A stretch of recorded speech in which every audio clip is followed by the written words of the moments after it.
Hi guys, welcome back to Sacred Vedic Astrology. My name is Samantha and I feel so blessed to be a professional Vedic sidereal astrologer. So today we have a really fascinating chart analysis to get into and I'm really excited about this one. So today we're going to analyze the Vedic astrological chart of Tracee Ellis Ross, who is such a natural performer, right? She has so much energy coming out of her. Like, she's so energetic, she's exciting, she's fascinating, she's confident. She is such a performer, and I thought it was so fascinating because I was curious, are we going to pull up Tracee's chart? Are we going to see a strong third house, the house of energy and performance? And she has moon in Cancer, where the moon loves to be in the third house of the performance, of the arts, of the creative. So I'm really excited to get into this chart analysis video. So Tracee recently came out with this whole series about travel, and she's been doing this like solo travel adventure and has a camera crew following her around while she's doing it. And, you know, it's interesting because I feel like travel is only as interesting as the person who's hosting it, right? And she just has such like a vibrant, confident, charismatic, fun personality and energy about her. So I've been watching the series and I've been so enthralled, and I just love her so much as a person. I love everything she stands for. She's all about confidence and empowerment and following your own path and being true to yourself and living your life in a way that feels good to you outside of any sort of like societal expectations. So she's very open, she's very honest, she's just such a vibe, right? I was watching this series and I'm like, Tracee Ellis Ross is such a vibe more than anything else. So I'm really excited to get into her chart analysis because we're going to see the arts, we're going to see the performance, we're going to see the creative energy. We're also going to see some issues with the seventh house, because a big part of the series is also the fact that she's in her 50s, I believe, at this point and hasn't been married. So we're also going to do some analysis into the seventh house as well too, which I think is going to be very fascinating. And overall, I just love her. I think she's so cool, and I just love anyone who's living authentically and is showing up in this authentic, raw, real sort of way. And she really embodies that energy so strongly. So really excited to do this chart analysis, and let us get right into it, y'all. Okay, so here we have Tracee's Vedic astrological chart. Now let us start with the ascendant. So Tracee is a Taurus Lagna or Taurus ascendant, and we get Saturn or retrograde right there in the first house. Now what's fascinating about this is Saturn is actually Yogakaraka for Taurus Lagna or Taurus ascendant. So Saturn is the strongest planet for this ascendant, right? So not every ascendant has a Yogakaraka or like a really strong planet, but Taurus does. And her Yogakaraka, the strength of Saturn, is in her first house of self, interestingly enough, right? And this whole series, her whole career has been about herself, about how she shows up, about her independence, about living her life in her own way, on her own path, right? And that's Yogakaraka Saturn in the first house.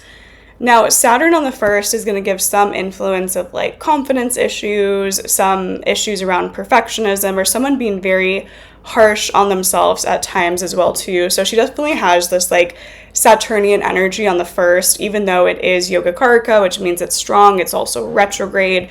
So it's not as malefic, right? The thing about retrograde planets is it's better to have malefics retrograde, but we don't really want benefics retrograde, because benefics are going to be more strong if they are normal motion, right? They're going to get weakened a little bit when they're retrograde, but we like to see malefics retrograde because it's not as harmful for the chart. So Saturn's there in the ascendant, but it's retrograde and it's Yogakaraka. So we still get some Saturn themes, right? She's still going to be disciplined, structured, hardworking, She's going to have themes in her life of perfectionism and this harsh sort of inner critic with Saturn on the first. But more than anything, Saturn is Yogacaraka, it's retrograde. There's a strength of who she is, right? There's going to be this strong energy about her because of that Saturn energy being Yogacaraka right there in the first house. The strongest planet for Taurus Lagna or Ascendant is quite literally in her first house of self, right?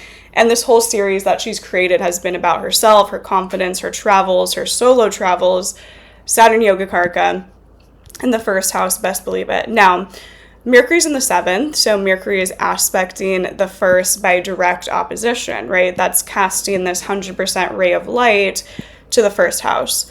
So Mercury is about 5 degrees, the ascendant's about 2 degrees. Mercury is very tightly aspecting the first.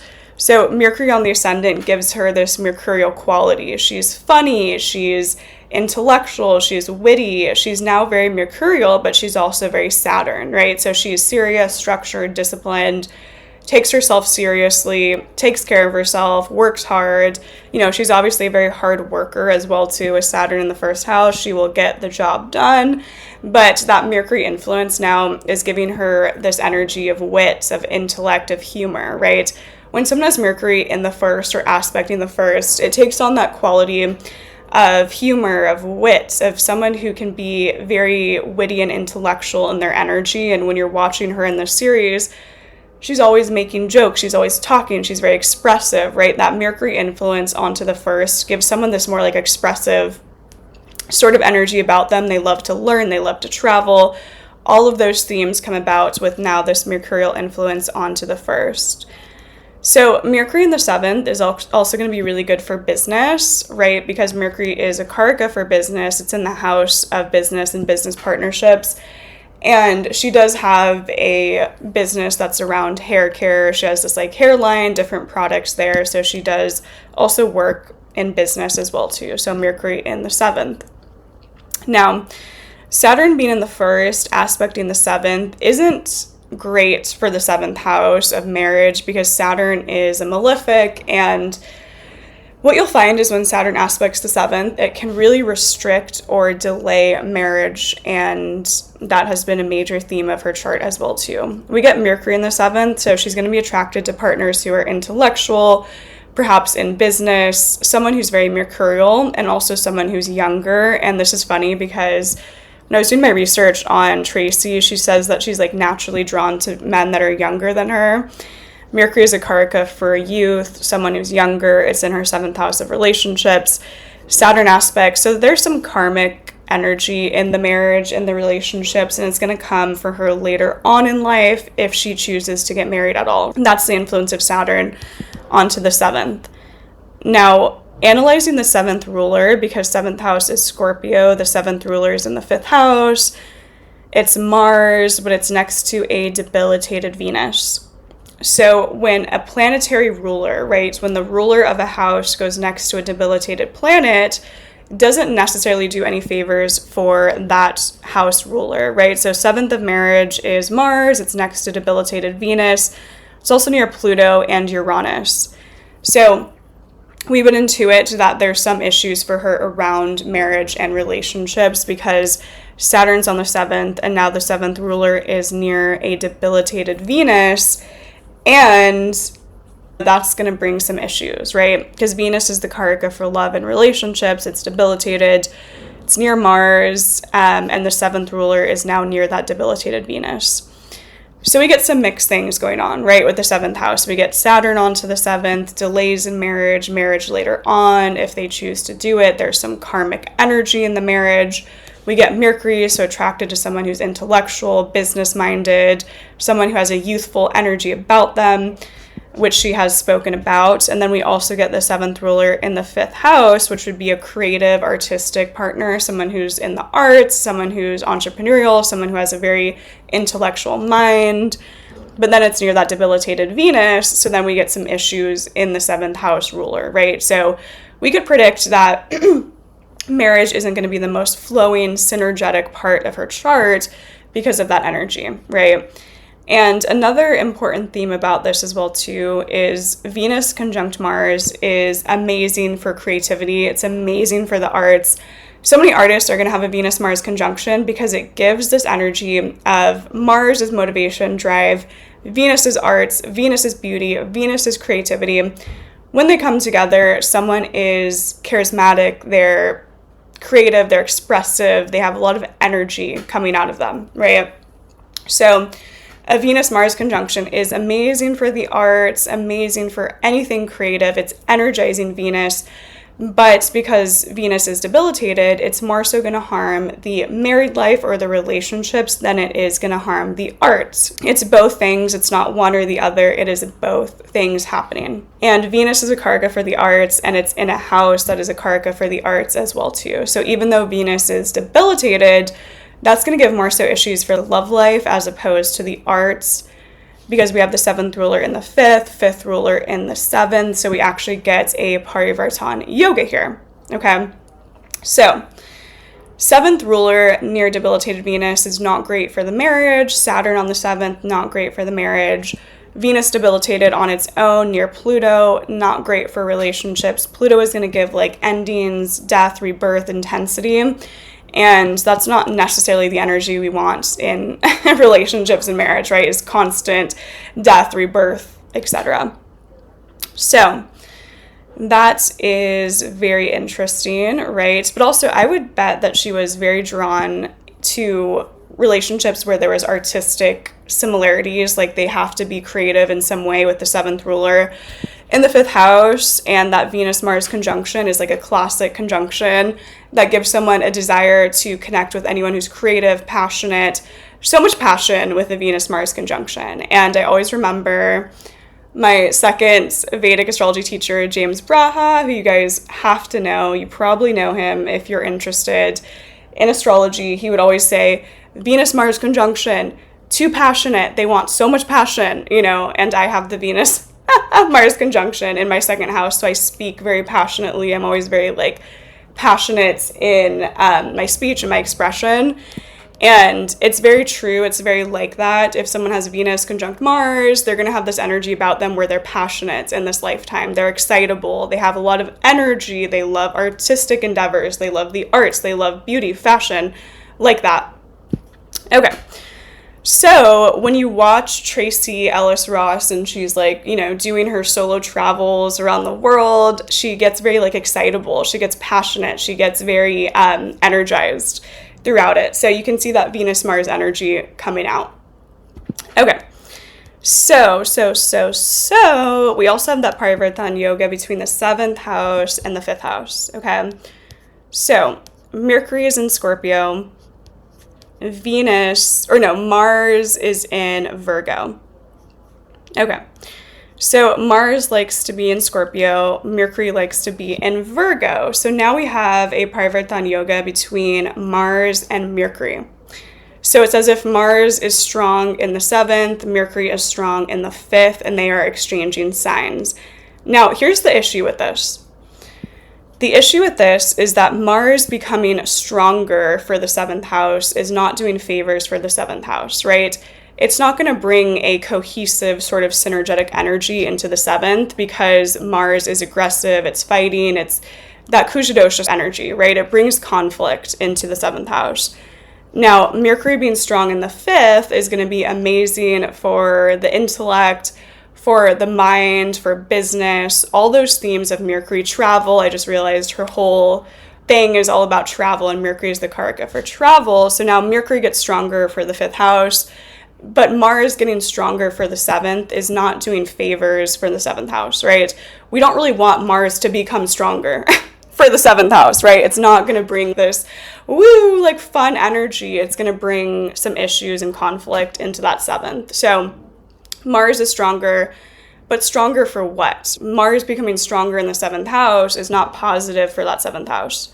It's bringing more of that like Kuja-dosha influence. So it's going to bring an energy of issues, right? Because it's a malefic. It will energize Mars for like business. It will energize Mars for her ambition, her drive, her motivation. And also there's going to be some influence of Mars in her life, which is like standing up for people's rights. It's going to bring this righteous sort of energy about it. And she is very much like this advocate as well. She's very much about like confidence, women empowerment. Those are major themes, right? So that Mars becoming stronger is good for that. It's good for the motivation, the willpower, the drive, the ability to be righteous, to stand up for what she believes in, like that. But it's not going to be, helpful for the 7th house of marriage by any means, okay? So Parivartan Yoga is like that. It's not all positive. Oh my God, someone has Parivartan Yoga. This is amazing, right? It's not like that. It's more so we have to analyze what's becoming stronger in what house. So Mars becoming stronger in the 7th house isn't good. We don't want a stronger Mars in the 7th house, right? We don't want stronger energy of Kuja dosha. So it's like that. Okay. But this Mercury becoming stronger in the 5th house of Virgo is amazing for the mind, for the intellect, for the humor, for the wit, right? And it's becoming stronger in the 5th house of the arts, okay?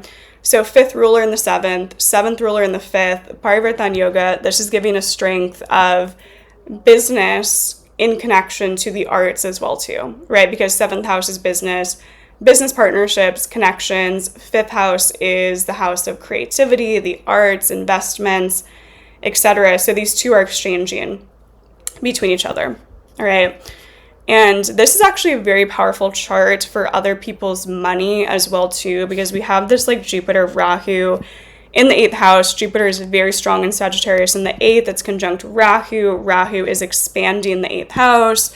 We get the Parivartan Yoga between the 5th house, 7th house, exchanging signs, exchanging energy. So she would do well with investments and gaining other people's money as well too. So I'm sure throughout her like business, throughout her career, there's been a lot of energy of investments, investors, money from others, wills, pensions, legacies, etc. Okay.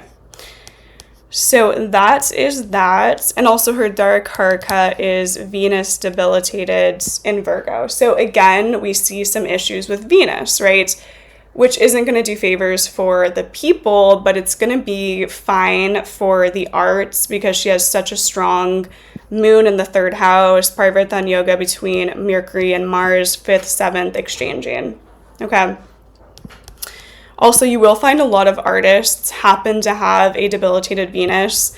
So it's very misunderstood in astrology. I mean, I knew someone who was quite literally a professional artist and he had such a debilitated Venus. And I was like, what?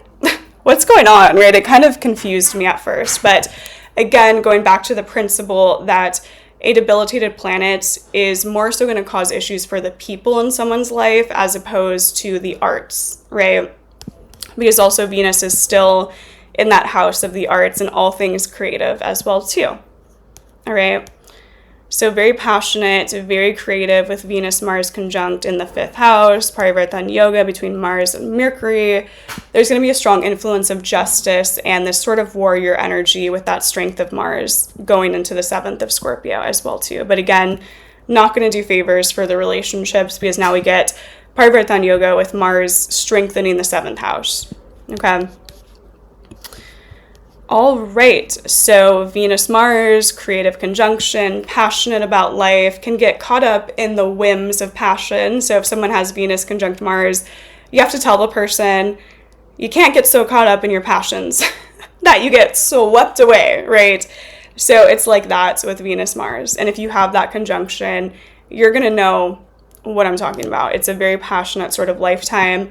Best to use that towards the arts as opposed to getting caught up in like love affairs and too much passion in the wrong places, etc., etc. Okay. So really powerful for that 5th, 7th exchanging. And I do believe when I looked into one of her prominent relationships was with someone who was like in a similar artistic field. So yeah, 7th house ruler in the 5th, 5th ruler in the 7th. She's going to be very attracted to creative, artistic sort of partners like that. Okay. All very fascinating. Now, let us move to this really powerful moon in the 3rd house because this is so telling of Tracee Ellis Ross's whole entire life story, okay?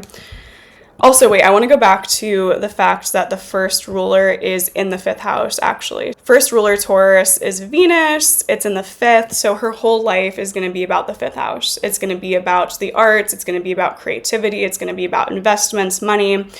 It's going to be about the mind, the intellect. Fifth house is very much connected to someone's mind. So she also has a very strong intellect and mind in this lifetime. Okay.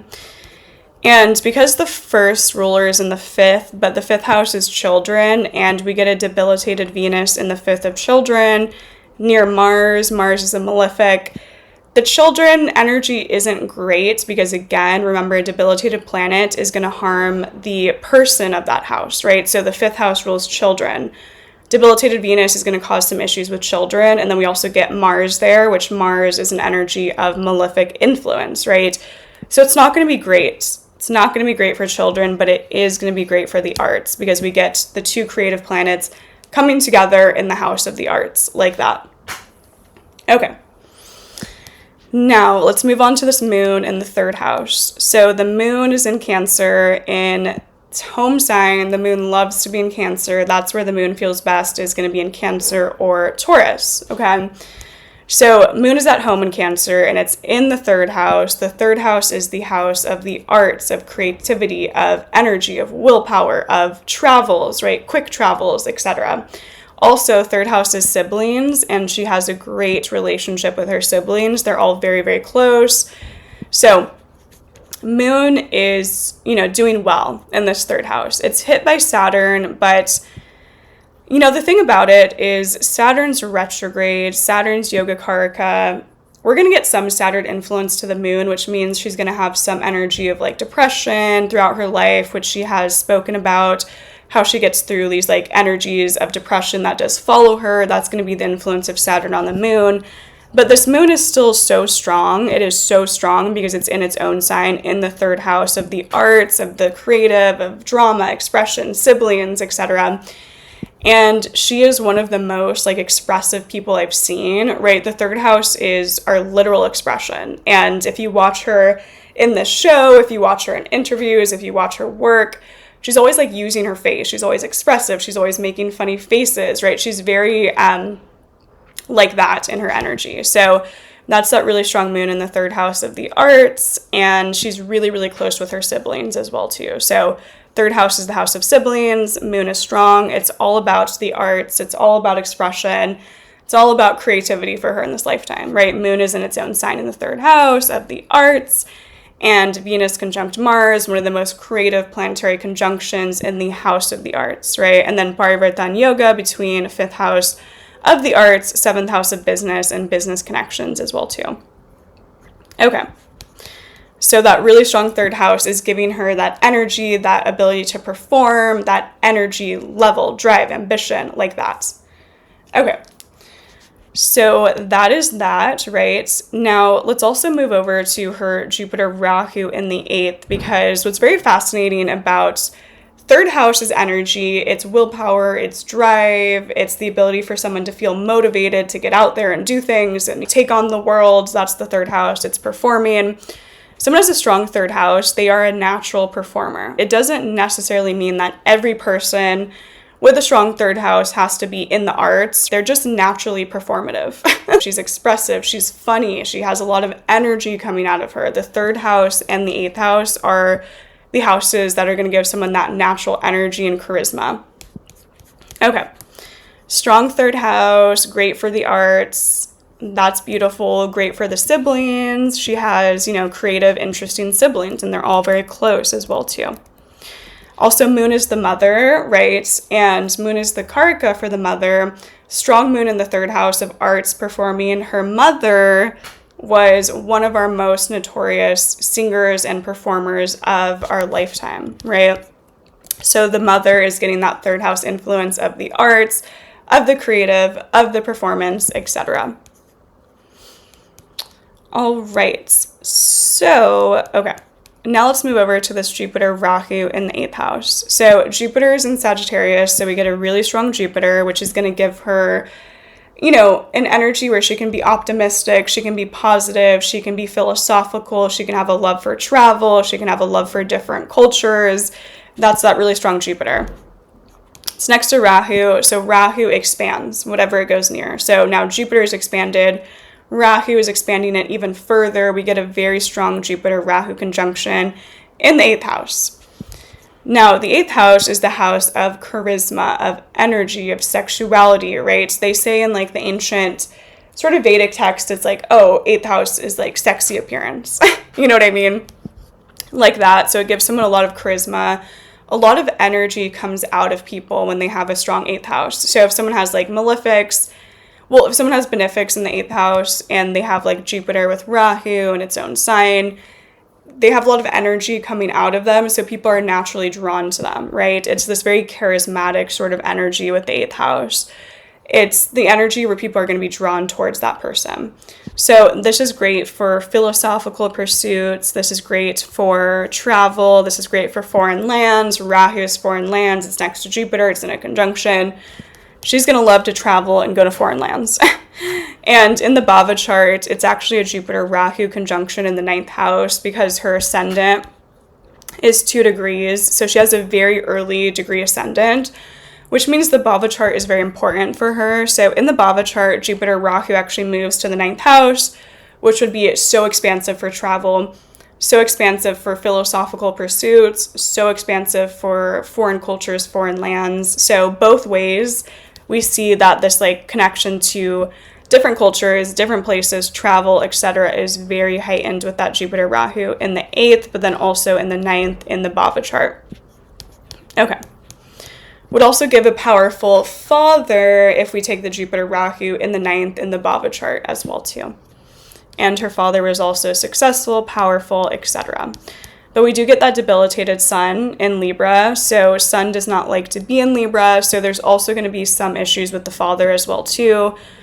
Perhaps some distance, right? And her parents did divorce when she was young. It's also hit by Ketu, so we get Ketu on the sun, which means the father could have been a little bit distant or, you know, physically distant or emotionally distant at certain points in her life as well too.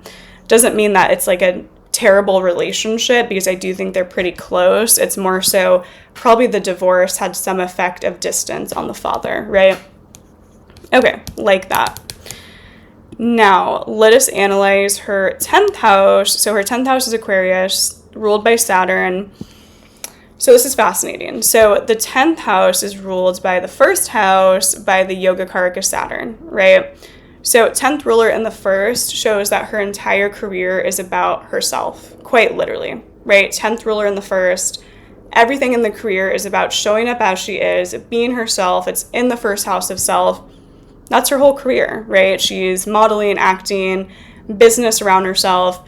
This new series is all about solo travel. It is all about the first house, okay? And it is ruled by that Yogacaraka, really strong Saturn. So this is good for a career around the self, right? Okay, we also get Ketu influence onto the 10th, which I find super fascinating because Ketu rules film, photography, television, and see how Ketu is in Gemini, 1, 2, 3, 4, 5, 6, 7, 8, 9. Ketu aspects the 10th house by its 9th aspect, which shows that the career can be around film, photography, television, like that.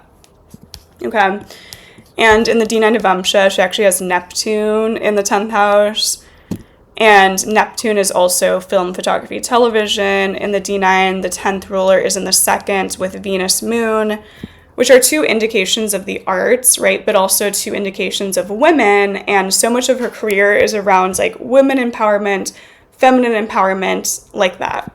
10th ruler next to 2 indications of women as well, too. Neptune, film, photography, television. All right, but this is such an artistic, such a performative, such a creative chart, right? 10th ruler's in the first, around herself. Moon's in its own sign in Cancer, the arts, performing, creativity. I do wonder if she's ever going to write or publish anything as well, too, because the 3rd house is also the house of writing, publishing, etc. I don't think she has yet. Let's see. Has Tracee written anything? Maybe she actually did write a script. Let's see.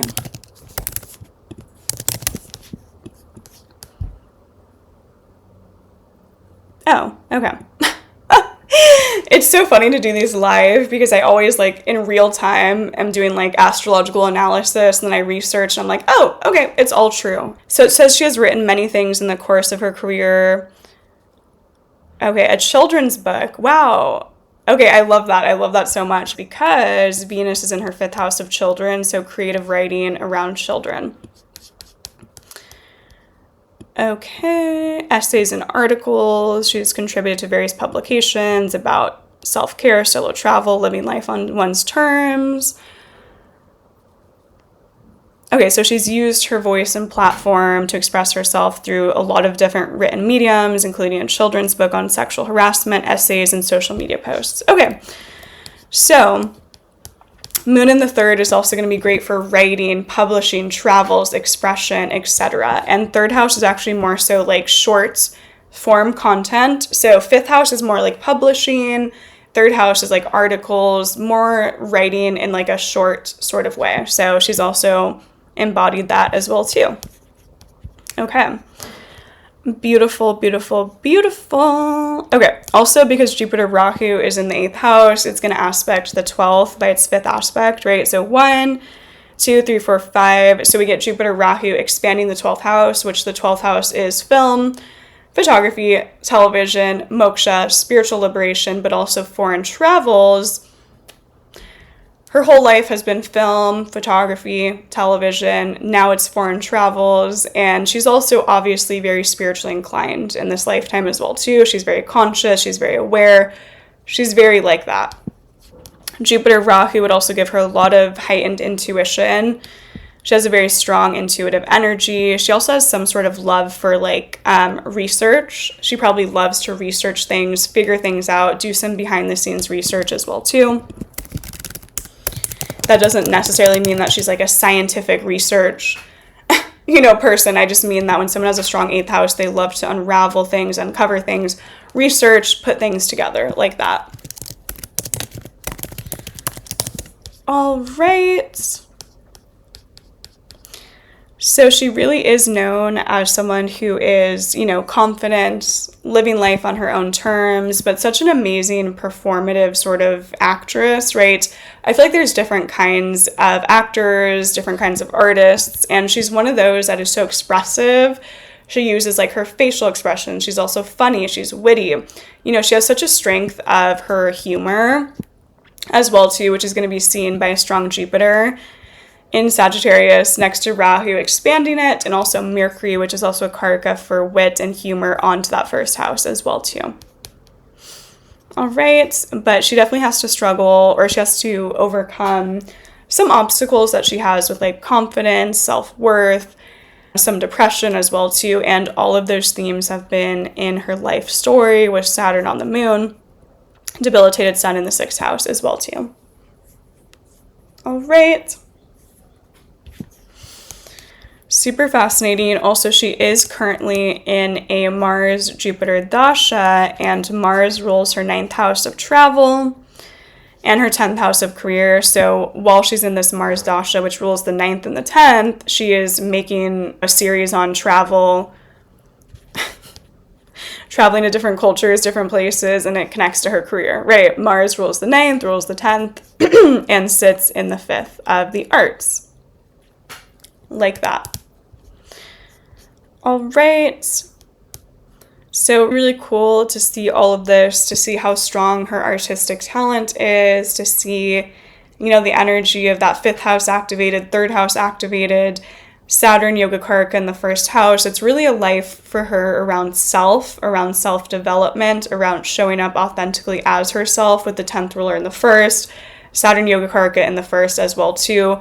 There's so much strength, quite literally, around herself, around her 1st house, around who she is, around the way that she shows up in the world, around the way that her career is connected to herself, like that. All right. Really powerful. Also, she has to be a mystic of sorts. She has to be interested in like philosophical, spiritual pursuits. Let's see. Is Tracee Ellis Ross spiritual? It says yes, she has spoken publicly about her spiritual practice and how it informs her life. She describes having an unbreakable, unshakable foundation built on her spiritual practice and a desire to be of service. Yeah, so that's going to be that really strong Jupiter in Sagittarius with Rahu expanding it in the 8th house of metaphysics. And 8th house energy is very psychic, very intuitive. Also, a strong Jupiter is all about faith. So what you'll find if someone has a strong Jupiter, it's very easy for them to have faith and belief in a higher power, in spirituality, and understanding like why we're here. There's also a lot of luck with Jupiter when it is strong in its own sign, right? If someone has a weak Jupiter, I always tell them when I get clients with like a debilitated Jupiter, I'm like, your biggest issue in this lifetime is going to be your lack of faith, your lack of trust. And they're always like, that's it. They're like, that's exactly it. When someone has a strong Jupiter, they have so much faith, they have so much belief that everything is going to work out. They have trust, they have devotion, they have faith like that.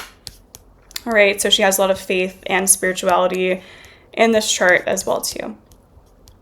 All right. Oh, also one other aspect I want to bring up is Venus is aspecting its own sign of Pisces in the 11th, and then we get that Venus-Mars aspect onto the 11th. 11th ruler is in the 8th house. So there's also a lot of energy onto her 11th house, right? With that Venus-Mars aspect going there, which would mean that she's very connected to groups, organizations, and she has a love for people, right? And in the documentary about the travel, she keeps saying over and over again, she's like, I love people. She's like, I love people, I love people, I love people.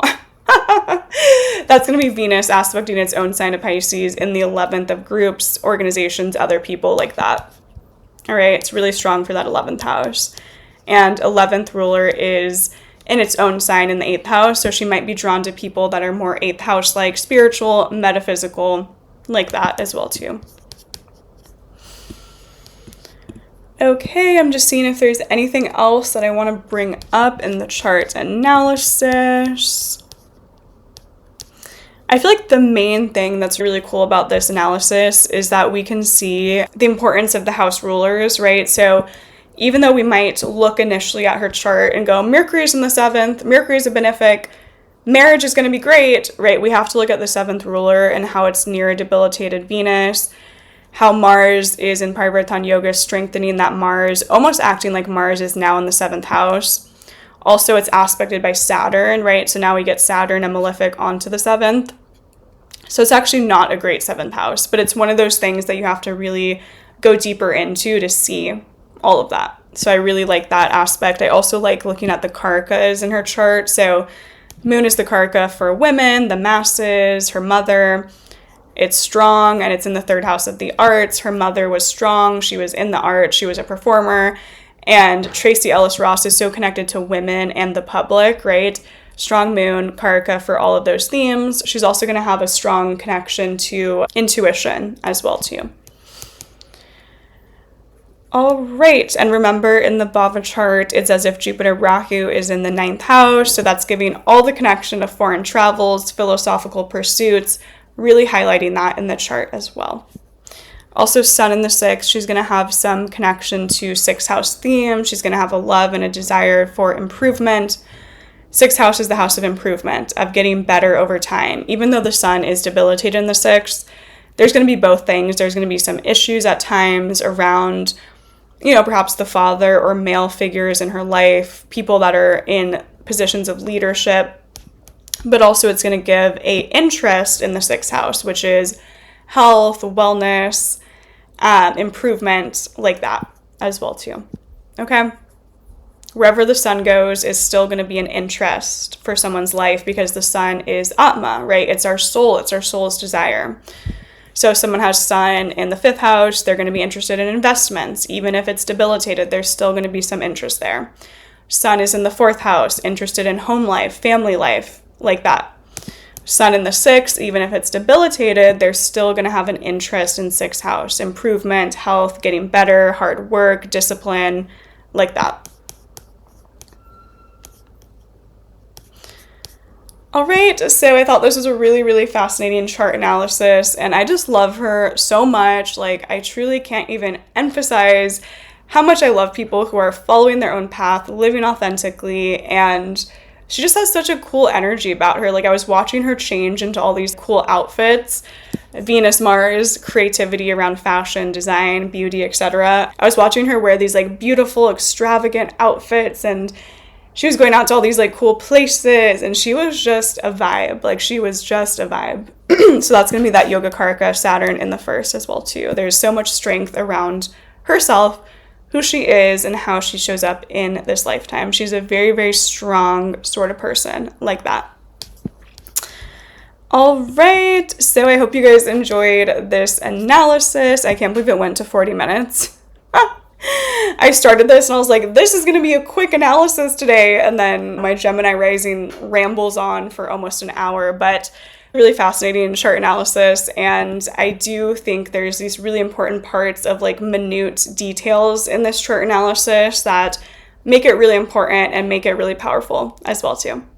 All right, so I hope you guys enjoyed. I hope you guys learned something, and I recommend everyone to watch her new series on solo travel. There's just so much wisdom in it and so much empowerment. And I see all these people on TikTok now that are like, Tracee Ellis Ross is starting a movement, like she's starting this movement, and I'm like, I can't say it on YouTube, but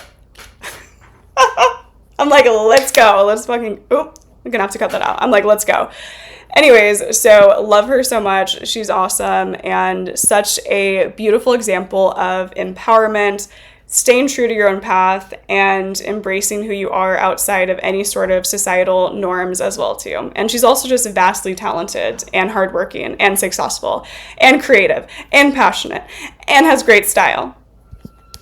All right, so I hope you guys enjoyed. Comment, like, and subscribe for more content coming soon. And I'm sending all the love. You guys always leave the nicest comments. Like, I truly only attract the best people, and I'm so grateful about that as well too. All right, sending you all the love, and we will talk soon. Bye, guys.